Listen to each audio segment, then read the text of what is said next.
we are fighting a machine that has $500 million. That's the type of machine we're fighting. But the good news is that even with that fight, it's interesting how both parties have come together to keep us off the ballot. Both parties have come together to white us out of the media. Not only our party, but other so quote third parties or alternative parties.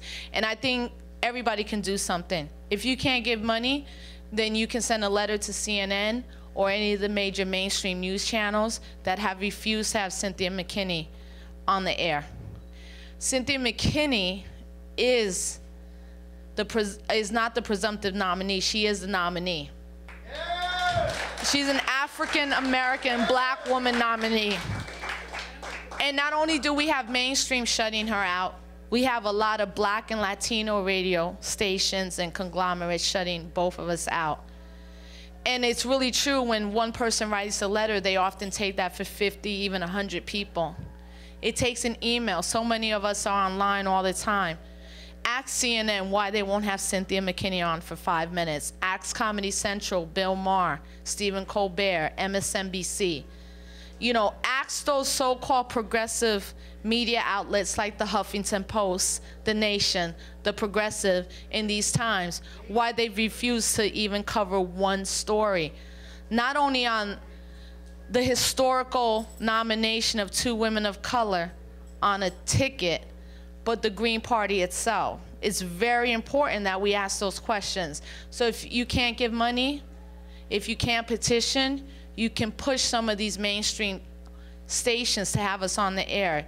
It's so critical. I really believe that if people knew what our platform stood for, that 5% that we need, the 5% that the Green Party needs to be a major party and pull down federal matching funds and financing would happen. And as I tell a lot of people, if 5% is the difference between Obama and McCain, McCain and Obama, then what the fuck are they doing? They got $500 million and the Green Party could fuck up their shit? That's serious right there. And that's why they're afraid. And that's why they've been calling their people in the media to not let us on the air.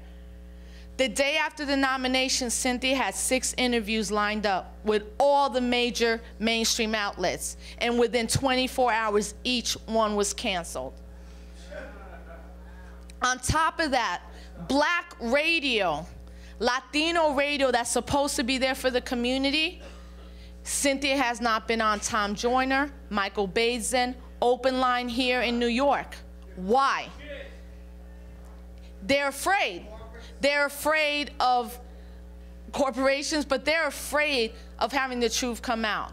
So everyone can play a part in this. And as I tell people, of course I want y'all to vote.